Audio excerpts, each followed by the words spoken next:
मुंशी प्रेमचंद की लिखी कहानी महात्मा एक प्रभावशाली सामाजिक कहानी है जो त्याग, सेवा और सच्चे संत होने के मायने को दर्शाती है। ये कहानी एक धनी व्यक्ति की आत्मिक यात्रा को दिखाती है जो सांसारिक सुखों को त्याग कर सच्ची शांति की खोज करता है। कहानी महात्मा। गजाधर बाबू शहर के एक प्रतिष्ठित वकील थे। उनकी आमदनी बहुत अच्छी थी और उनकी गिनती धनी लोगों में होती थी। वे एक भले इंसान थे, लेकिन उनके मन में हमेशा एक बेचैनी बनी रहती थी। उन्हें अक्सर ये महसूस होता था कि इस जीवन का असली उद्देश्य क्या है। क्या केवल धन कमाना और ऐशो आराम में रहना ही जीवन का सार है? महात्मा से भेंट। एक दिन वो अपने एक मित्र के साथ घूमने निकले। रास्ते में उन्होंने सुना कि शहर में एक प्रसिद्ध महात्मा आए हुए हैं जिनके उपदेश बहुत प्रभावशाली है। गजाधर बाबू को भी जिज्ञासा हुई और वे अपने मित्र के साथ उस महात्मा से मिलने पहुंचे। महात्मा साधारण वस्त्रों में थे, लेकिन उनके चेहरे पर असीम शांति थी। जब गजाधर बाबू ने उनसे पूछा, महाराज, जीवन का सच्चा सुख कैसे पाया जा सकता है?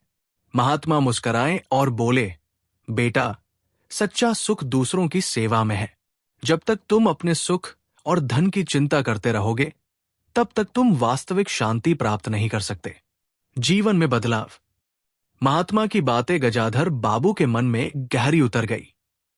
उन्होंने घर लौटकर गहराई से विचार किया। धीरे धीरे उन्होंने अपनी संपत्ति निर्धनों में बांटना शुरू कर दिया और जरूरतमंदों की सहायता करने लगे। उन्होंने अपनी वकालत भी छोड़ दी और सेवा भाव से लोगों की मदद करने लगे। धीरे धीरे समाज में उनकी प्रतिष्ठा एक संत की तरह बढ़ती गई।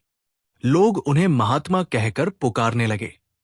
लेकिन गजाधर बाबू को कभी ये भ्रम नहीं हुआ कि वे सच में महात्मा बन गए हैं। अंतिम शिक्षा। एक दिन उनके एक पुराने मित्र ने उनसे कहा, गजाधर बाबू, अब तो आप महात्मा बन गए हैं।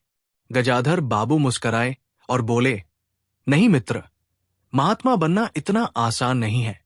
सच्चा महात्मा वही होता है जो निस्वार्थ भाव से लोगों की सेवा करता है, बिना किसी अभिमान के।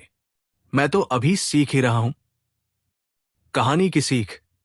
ये कहानी हमें ये सिखाती है कि त्याग, सेवा और निस्वार्थ भाव से किया गया कार्य ही मनुष्य को सच्ची शांति और महानता की ओर ले जाता है। केवल नाम और प्रतिष्ठा से कोई महात्मा नहीं बनता, बल्कि वो अपने कर्मों से महान बनता है। अगर वीडियो पसंद आए तो प्लीज सब्सक्राइब करें। धन्यवाद।